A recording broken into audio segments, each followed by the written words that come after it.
to, they come to Indian Trails in the next couple of years as they move up. So it's a great opportunity. They have a lot of fun.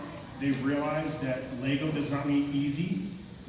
It's not like your traditional Legos that they're building in blocks, like the awesome stem that they made here. So it's a lot more work. Their first task was just to make a wheel that could do a 360 on the back of the robot that they already had instructions for. And some of the kids realized they should pull their hair out, and they were a little upset. And then they worked through it, and then they got to work, and so they realized how much engineering actually goes on in building these. So we have two designs back there that you can go check out. Again, they both revolve around agriculture. So one's an auger, and it's meant to come down every so often. And as if you had a huge farm, and you had to plant post holes and things like that, and you need something that's going to be automatic and dependent. Because who wants to have a post hole digger for a 1,000-acre farm? It's not a lot of fun. And the other one's called based on an instruction of the gripper. But we watched a video about how plants are being moved now by robots, and how they can actually pick the plant up and move them across the different parts of the farm. So theirs is meant to do that.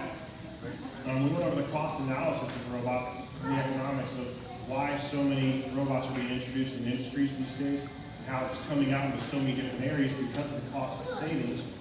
And when they did the math, and we did the math together, and they realized how much money is actually being saved versus having other employees. But actually, a student today was pretty awesome. We had a quick conversation because he came up to me and he wanted to tell me why this was such a bad idea to have robots taking over human jobs. So I posed the question, who builds the robots? Well, people. And who pays the bills?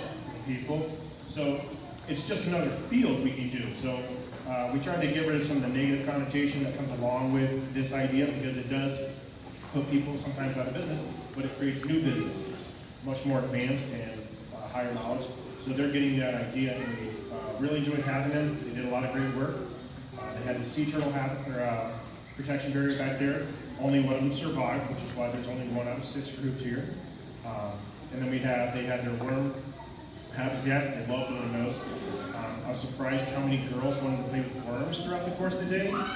They gave them nicknames, and it was kind of odd. You expect the little boys, but all the girls were in love with their worms. Alex Jr. and everything. It was just, they had a blast. So we appreciate you guys showing up every day to bring them, pick them up, and we look forward to doing this again next year, because we see a lot of repeats. Since we do 4th grade, we have some of these guys that have been here all 3 years in a row. So that's something that we're really proud of, that this camp has been able to keep that going. So I'll pass this off now to the last group.